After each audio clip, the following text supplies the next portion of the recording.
What is going on YouTube? My name is Bankrupt. Thank you for tuning in. And today we have another matchup. In particular, it's a rematch from one of the old classic movies. Frieza taking on Bardock. We have Frieza, Scourge of Saiyans, taking on Bardock, Inherit Will. So like always, there's buttons down below. Feel free to click them. They're there for a reason. But yeah, we're going to get into this matchup. So Bardock's a deck that I've been kind of sitting on for a bit. Had to take a couple weeks off. And when I came back, I wanted to make sure I came back to Bardock with a deck I said I was going to build initially. And I got it built finally. So one of the cool things about Bardock is the auto is that on the front side, when you play a Bardock crew, you get to draw one card. So turn 1 and 2, you're guaranteed those draws as long as you see one of the 1-drops. Then on the Awakened side, when you play a Bardock crew, you also get the you get to draw one as well. But then there's Activate Main, where you choose one of your battle cards, switch to rest mode, choose up to one of your opponent's battle cards in rest mode, and you KO it. So a lot of good ability to kind of like take care of your opponent's board. And a lot of the Bardock's cards will restand themselves if you switch them to rest mode using their skills, which is pretty cool. Early tech for Bardock is Fascia. It's probably the card you want to see turn 1 because it allows you just to discard this card. So Activate Main, if your leader is Bardock's crew, yellow Bardock's crew, and you discard this card from your hand, look at the top 5 cards of your deck, add up to 1 yellow Bardock with an energy cost 4 or less, or a Unison specific cost of 2 is your hand. And the 1-drop Bardock is practically the same thing, but it's an on play instead of being a Activate Main discard from your hand. And a lot of the 1-drop Bardocks have a permanent. If your leader is Bardock's crew, and there are 4 more Bardock crew cards with different card names in your energy, Z-Energy, battle area, and drop, they gain 6,000 power. And that's actually the alternative Awaken as well for the leader. Is if you have 4 less life, or if you have 4 more Bardock crew with different card names in all the areas. Yeah, which is pretty kind of easy to do. Like right now, I've already hit 3 of those. Frieza, on the other hand, Scourge of the Saiyans, on the front side could take a life to search top 5 cards of your deck for a green or yellow Frieza card at your hand, which is great because 80% of the deck should be Frieza cards between the I think the 3-drops, the 5, 7, 8, and 10. And we saw that this player pulled the 5-drop to his hand, which is a dual attack that allows him to get a combo from the drop as well, which is pretty nice. Going into my turn 2, this is kind of the ideal turn you want to play the Unison. And I think, yeah, I'm just going off the search because I saw another Fascia. Truth be told, I think this matchup, I saw Fascia very early on, like all of them almost. So here we pull out the Tora ape, which all these have something different or unique to them. Tora is one of the ones that you could combo with, and in the combo you pay 1 to play it, and it has blocker and a permanent. If this card's in rest mode, your opponent can't attack your leader cards with battle cards. Here comes the Jin play. What's great about this though is that the auto, when this card's played, you can play up to 1 mono yellow Bardock crew with energy cost of 1 from your hand, and you switch this card to rest mode. Oh, sorry, then you switch it to rest mode. I got it backwards, I think, in our matchup. So I don't think it changes much because, yeah, I don't know how much this changed because it's just an on play. So I lose out on a 15k swing here, but I think it balances out in a sense. But we'll talk about it as we go. So I do Awaken here, and now I'm sitting at because I do have the 4 unique things in the areas. And here we're just kind of counting them out, even though 3 of them were Fascias, but there's still 4 unique cards there. And here I'm reading the permanent, just letting them know, like, if they get 6k power, so we get 10k.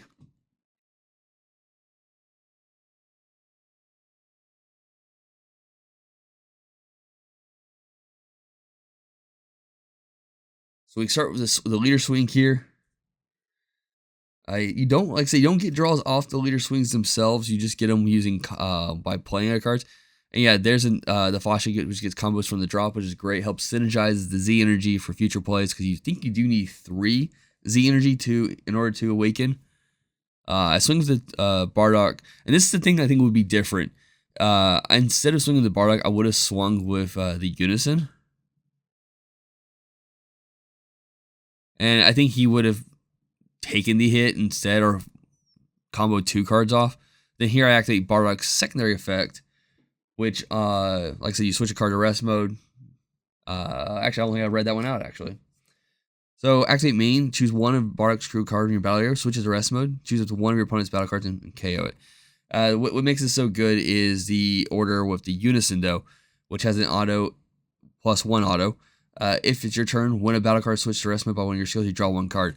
So I think what would have been different is I would have swung with the Unison and not with Bardock, and then use the ability to switch Bardock to rest mode and get a draw off it. Frieza managing to get a good card, by good card I mean the 3-drop, and then plays it. What's great about these ones is that when this card is played, add up to 1 card from your life to your hand, and then choose one of your opponent's battle cards and switch to rest mode. So it allows him to go down to 4 life, allows him to awaken here, and from here on out, he could benefit from the rest of the leader's stuff. The 3-drop also has an ability where you could declare one number that's 3 or less, and it increases its card number by itself.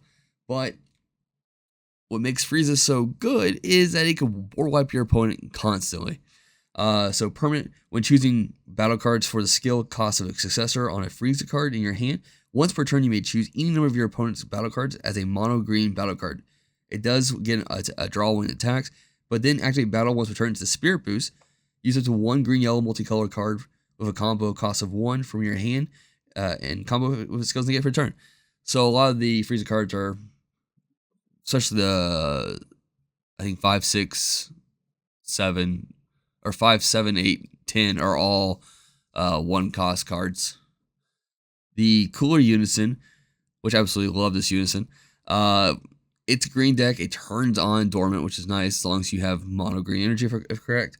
But auto once per turn, when you play a yellow Frieza card, this card gets plus 10,000 power for turn. It's initially 5k, which is really weak, but it is a plus 2 Unison. Activate main if your leader is green Frieza, and you declare one number between 3 or less, use one of your opponent's battle cards, which are non-token battle cards, and increases energy cost by the declared number for the turn, which is how he got the 5-drop Frieza out on the board, because he increased one of their costs to be a 4 cost, and then turn around and successor to 2 away. And like I said, this card has dual attack, and then auto once per turn. When this card attacks, use 1 green or yellow Frieza card with 5,000 combo power from your drop and combo skills, and negate it, which is just really good. It makes it a 24k for 1 attack and 19k for another attack. I did combo the Tora, get to play on the board, which kind of works on my leader, and then I held off on the blocker up until the leader attack, because like at that point it didn't really matter as much, and I'm still at 4 life, which I'm okay with.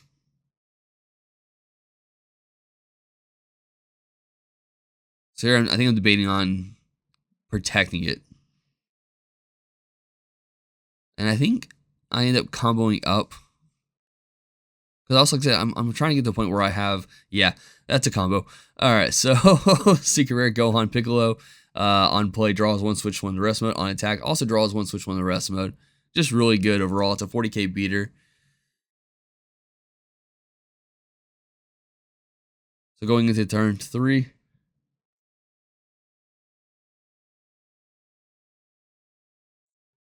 And Tora, if correct, does have the auto if it's switched to rest mode. Yeah.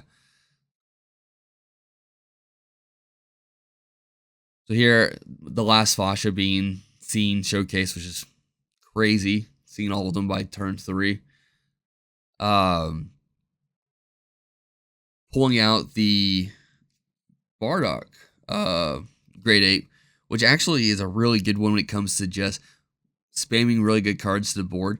So it is 1 energy active main if your leader is a Bardock's crew, and there are 4 Bardock crew cards, different card names, yada yada, in all the areas. You draw 1 on play, which is nice. But also you can do the auto to pay 1 yellow to play. If you have 3 or more yellow energy, when this card's played, play up to 2 yellow grade 8 Bardock crew cards with different character names. And energy cost 3 from your deck with their skills negated for the turn. So yeah, it's just really good. I think I skimmed over.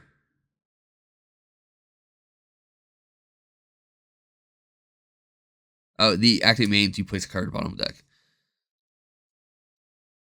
So swinging with the Gohan Piccolo, getting negated with King Piccolo Aerial Battle, which is, it's a good one. It's a good non-Saiyan deck battle card. So it is a crit 20k, negate the attack, plays it. Then auto when this card's played, choose one of your opponent's battle cards, energy cost 5 or less, and KO it. Then choose one of your opponent's unisons and remove a marker from it. So he was able to get rid of my Tora, which is fine. So I go ahead and go into the Bardock play. And here we're talking about the interaction. I get to draw a card, I get the bottom deck a card, and then I get to play 2 more cards like I kind of mentioned earlier if I want to pay the auto, which I end up doing in this matchup. There will be a delay on me switching the energy to rest mode, but I do catch it before the end of my turn though. Now, the targets you could choose in this deck normally, like I said, their skills are negated. So like one of the Great Apes has double strike, one of the Great Apes has dual attack. But one of my favorites, I remember when Jake played his deck a lot, he would always side in, he always play one of the skillless Fascia. It's a 3 cost, it's 30k. It loses its skills regardless, but it's just a beater. So I do the same thing. I just play as a 1 of in the deck. If I see it in my hands, the card gets bottom deck. And yeah, it's just good pressure. So here I think we're going to start with a 30k strike. Just want to see what I can get out of his hand. And he ends up taking that attack. We're going to go ahead and activate the Bardock thing to switch one of the cards to rest mode, get the auto off Gene to get the draw. And I'm going to end up popping, to pop the crit. I don't mind the dual attack as much. That one's not as problematic to me. Because if I can take the damage, cool, that works for me. On the crit, I'm forced to combo because I don't want to accidentally lose an important card. So here we go with a Bardock attack, which is just a standard 20k. And I don't remember if it we do combo up. And he uses super combo, which puts him at par. And then he's get one more. Yeah, there it is.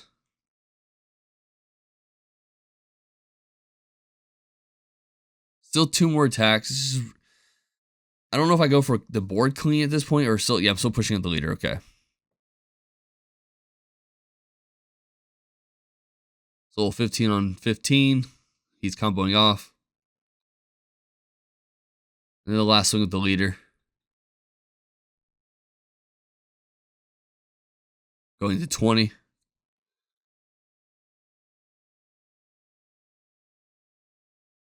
And he is using the leader's ability to spirit boost to get a combo off the bat. And I think that ends the Bardock turn here. Oh, nope, just getting a little extra marker here, and that's about it.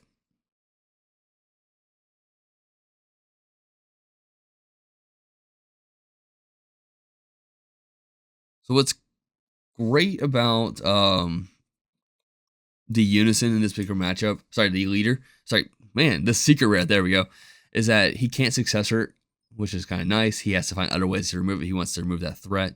But seeing his hand, seeing what's on my board, I do have, without him having to use the Unison's ability, I do have 10 costs of worth of cards. So his first attack, and I do turn around and immediately negate with the new Bardock Heritage of a Legend. It's just really good for yellow and Bardock crew. So it doesn't stop the attack, but auto, when this card is played, your opponent can't attack with with cards for the turn unless they place one of their rest mode cards in their drop. And getting on the first swing before he's even done anything else feels really good. Now he does successor into the 10 drop. This is if I recall correctly, a pseudo floodgate. So auto, when this card's played, your opponent can't attack until the end of their turn unless they switch one of their active mode cards to rest mode each time. So it's kind of like a built-in Mega Free or Robotic Riposte. But he's already set under my Bardock Floodgate. So he's going to get the 1 attack here, which this is a dual attack, double strike. And if he wants to do anything else for this turn, he has to remove an energy because this card will restand itself. So it will switch itself back to active mode in the turn or in the attack. I do negate with a negate blocker. And from here on out, if he wants to do anything, like I said earlier, like he has to get rid of energy. And that puts him in a really tough spot. And I think he ultimately ends up passing after this. Yeah. It's just a really, in a deck that needs energy for certain things, like his successor costs 3 energy. So like getting up to that point and then immediately having to lose energy, just go be on the back foot for the rest of the game, hurts. So we're going to start with this attack, I think, with the yeah, with the secret rare. This way we can switch one of his cards to rest mode. And that way when I activate the leader's effect, I could just pop it. Expecting Dormant to hit this way. I didn't realize he played Topo in this deck. Huh. I think that's Topo. Alright, so yeah, we combo up to 45. I just wanted to make sure this hit goes through because this leader does have a Z-Awaken leader that will allow me to gain double strike. So here we come to all the effects of the leader, get me extra draws, popping his 10 drop.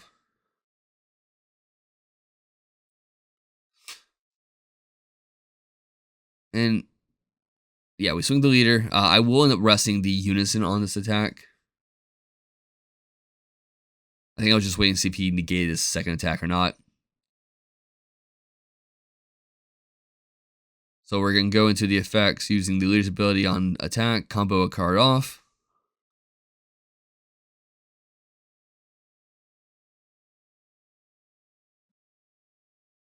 Yeah, there we go.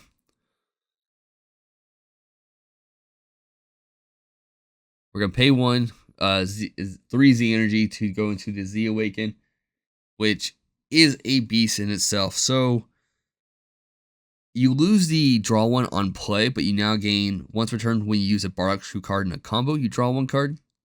It has an activate battle.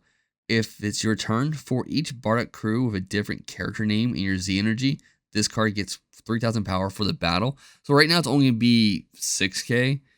And then from here, based on our hands, based on what his energy is at, I end up just saying, all right, cool, it's double strike. We're comboing all out. And I have open energy for this, so I think I end up also, paying 1 for a Final Flash, get an extra 15k. And that was the point where he was like, yeah, no, you got me, man. So yeah, that's Bardock taking on Frieza. I hope you all enjoyed. Keep in mind his buttons down below. Links in the description. Check them out if you want to. But yeah, that's it. Bye.